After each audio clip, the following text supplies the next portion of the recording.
home, wasn't it? Yes, it was a nice home. Everybody got out okay, though? Yes, they did. But there's no home now. No, there's no home. It's been pretty helpless last night. No fire department. Yes, that's right. We tried to get them in this block, but we couldn't get them, so everybody just pitched in and saved what they could.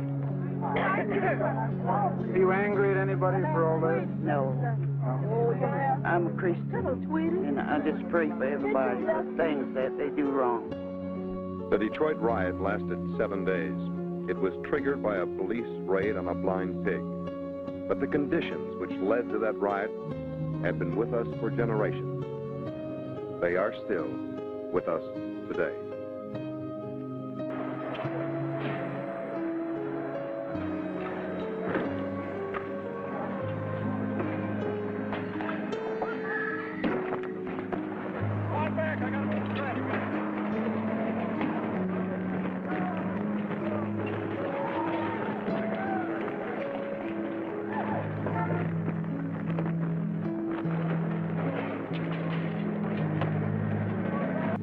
We always wonder what it's going to be like when we're right in the center of one, and when you're the target.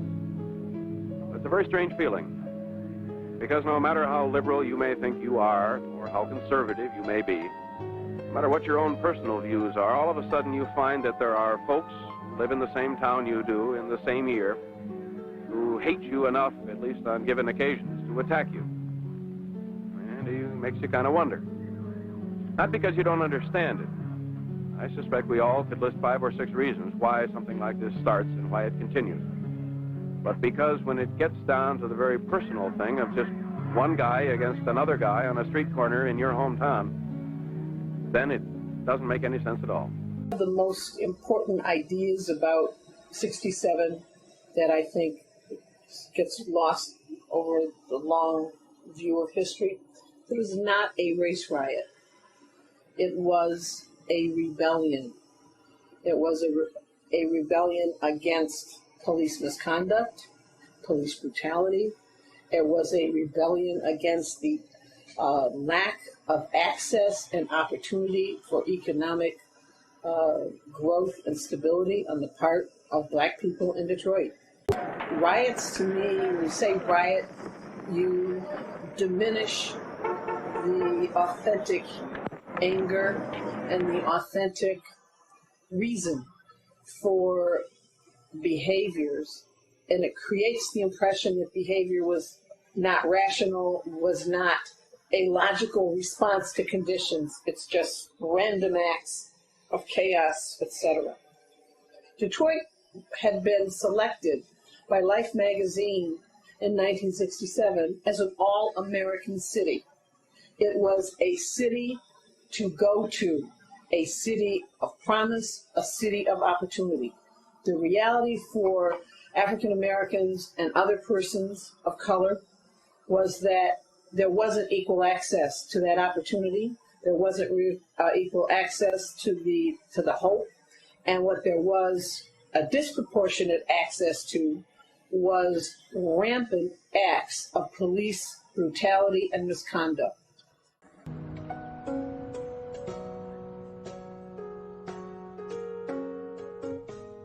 In 1967, the Detroit Police Department was overwhelmingly white. The population of Detroit was increasingly black. There was a growing gulf of mistrust between the police and the people. Today, there are a lot more African Americans on the police force, but the gulf of distrust remains. These are the guardians of your city, the men and women who are always on duty. This is the team that protects your property and you. This is your police department.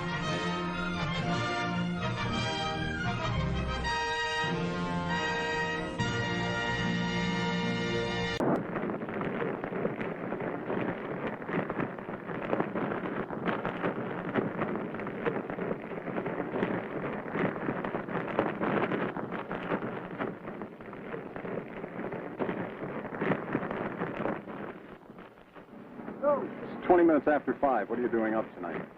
Well, nothing. I'm about to go to my auntie's house now and stay for a little while till we get someplace else to live. What do you mean, someplace else to live? rent someplace else.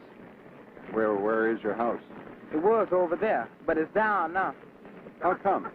Well, it got burned up. Eli's store, hardware store, caught on to my house and just burned them on down. Do you have any idea how the fire started? No, I have no ideas at all. We saw some people, yeah, there's a mess of it. Yeah, do you maybe know how it started? No, I don't know how it started. No, man, look at my house back there. I ain't got no house.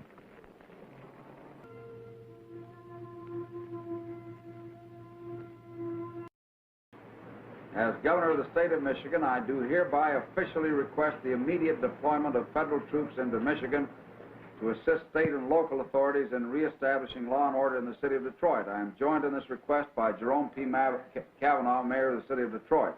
Well, the most poignant one was I was standing out in front of our store, and the ground began to rumble a little bit, and I turned to my left, and there was a tank that was rolling down Elmhurst. And apparently they had been responding to a hostage taking or something in an apartment building on Broad Street. And the soldier pointed his submachine gun right at me, and I froze. I didn't know what to do at that time, and I just froze and stood there. And then suddenly my brother came along and grabbed me and threw me in the car and laid on top of me. And then we heard several shots come out. And then another large bus of soldiers came along, and they disembarked and began to surround the apartment building. And then another tank showed up, and my brother began to, get kind of heavy. He was 9 years older than me, and I said to him, Henry, you're getting heavy. He said, shut up. I just saved your life.